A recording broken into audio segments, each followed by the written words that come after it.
الف لام میم، یہ کتاب یعنی قرآن مجید، اس میں کچھ شک نہیں کہ اللہ کا کلام ہے، پرہیزگاروں کے لیے رہنما ہے جو غیب پر ایمان لاتے اور آداب کے ساتھ نماز پڑھتے اور جو کچھ ہم نے ان کو عطا فرمایا ہے اس میں سے خرچ کرتے ہیں، اور جو کتاب اے پیغمبر تم پر نازل ہوئی اور جو کتابیں تم سے پہلے پیغمبروں پر نازل ہوئیں سب پر ایمان لاتے اور آخرت کا یقین رکھتے ہیں۔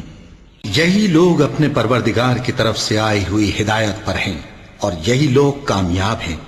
جو لوگ کافر ہیں انہیں تم نصیحت کرو یا نہ کرو ان کے لیے برابر ہے،